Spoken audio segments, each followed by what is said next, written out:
Hello, my name is Matt Couture. Today we'll be discussing the French Revolution, its origins, its events, and its significance.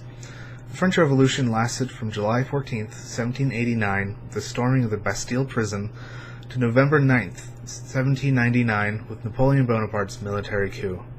The French Revolution is very complex, especially in what caused it, but it's still very important to study because it had long-lasting effects that are felt even today. France at the time of the Revolution was ruled by a feudal monarchy in the form of the Bourbon dynasty. This feudal system was dominated by the king, the nobility, and the clergy. Government in the form of the Estates General consisted of 3 estates representing the clergy, the nobility, and everybody else. But the clergy and the nobility were free from certain taxes and also had other rights that the Third Estate did not.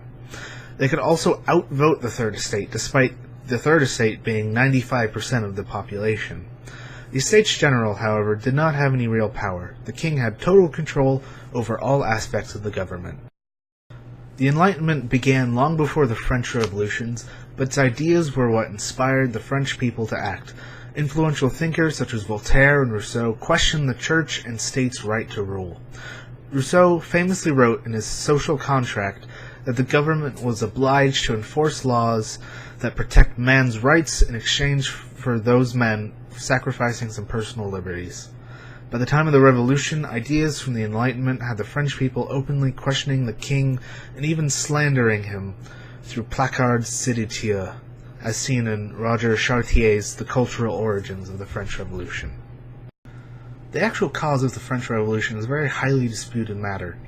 Some say it was the unfair treatment of the middle class, the lower class, and the peasants that caused it. Some say that it was a large combination of random events and tension. Some say it wasn't even by human will, it was just some coincidence. But for the purposes of this video, I will say that the power structure of France, new ideas coming from the Enlightenment, and several negative influences such as a massive national debt and a huge grain shortage made it possible and very likely for the French people to rebel. One of the first events of the French Revolution was the Tennis Court Oath. In June 1789, after not convening since 1614, the Estates General were called to convene by Louis XVI in Versailles to talk about taxes. The Third Estate demanded equal representation as they could be outvoted by the other 2 estates. During a break, King Louis XVI ordered the locking of the door to the room to keep the Third Estate out. Members from the Third Estate went to a nearby tennis court and swore an oath to create a constitution for France, and formed the National Assembly, which was soon accepted by King Louis and the other estates as the replacement for the Estates General. Now, the actual recognized beginning of the French Revolution was the storming of the Bastille. Later in that month, rumors of a military coup in Paris caused King Louis XVI to send troops into Paris. On July 14th, rioters stormed Bastille prison, not to free the 7 prisoners, but to arm themselves from its sizable armory. And then now you had French citizens roaming around Paris, armed to the teeth, angry with revolutionary fervor, and not organized. More rioting and looting occurred through France in a fever of anger, fear, and revolutionary fervor called the Great Fear.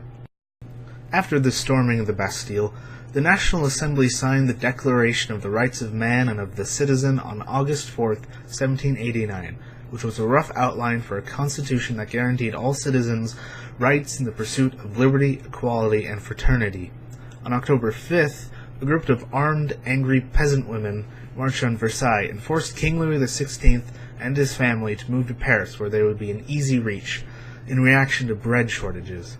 Revolutionary clubs were also formed in this time, the most notable ones being the Sans-Culottes and the Jacobin Club. On September 3, 1791, the National Assembly adopted a more moderate constitution that made France into a constitutional monarchy, in which King Louis retained some real power. This angered the more radical members, such as the Jacobins. In April 1792, France officially declared war on Austria and Prussia under the guise of spreading revolutionary ideals, though really France was broke and starving and they needed the potential loot and food that the war might provide. This would trigger the war of the First Coalition, which France would go on to win against all odds. In September of 1791, the National Assembly was dissolved and replaced by the Legislative Assembly. In August of 1792, the Jacobins arrested King Louis and Queen Marie Antoinette, who were both later executed in 1793. The new Legislative Assembly, under the control of the Jacobin subgroup, the Girondins, declared France a republic and later became the National Convention, In June of that year, La Montagne, another Jacobin subgroup, wrested control of the National Convention from the Girondins, whom they promptly executed. The Committee of Public Safety, the de facto decision-makers, under the Montagnards, ruled from 1793 to 1794 with an iron fist.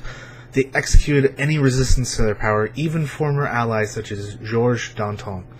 The president of the committee, Maximilien Robespierre, ordered a massive string of predetermined trials and executions in a spree of death called the Reign of Terror. It is unknown how many died during this time to the guillotine, but it is estimated there were around 40,000 executions and over 300,000 imprisonments. Most of these were peasants or just working class members. On July 27, 1794, Robespierre, other members of the Committee of Public Safety, the President of the Revolutionary Tribunal, and the commander of the Parisian National Guard were arrested by members of the National Guard and the sans-culottes. This came about the day after Robespierre announced to the convention a new list of deputies to be executed. This created a conspiracy against him, comprised of his past enemies and those who feared they were on the list. The convention executed Robespierre and his followers without a trial on July 28th. The coup marked the end of the Jacobins' rule throughout France, and then many Jacobins and other revolutionaries were killed throughout France in what was called the White Terror. After Robespierre's execution, the National Convention created a new constitution which reorganized the government in November 1795. This new government annulled elections that put both Royalists or Jacobins in office. The government, called the Directory, ruled for 4 years until Napoleon's military coup in 1799. Now, what actually came about from the revolution? This is also a highly disputed matter. After Napoleon and the Bourbons' restoration, there would not be another republic in France until 1870 and then again in 1946. And many of the changes that came about during the revolution were reversed by Napoleon. Yet some remained, such as the much lessened power of the nobility and the clergy, less restricted land rights for the middle and lower classes, and the abolishment of serfdom in France. The French Revolution also inspired other countries to revolt, particularly in Latin America. But the most important effect was that the Enlightenment ideals that inspired and drove the French Revolution remained in France and across the world.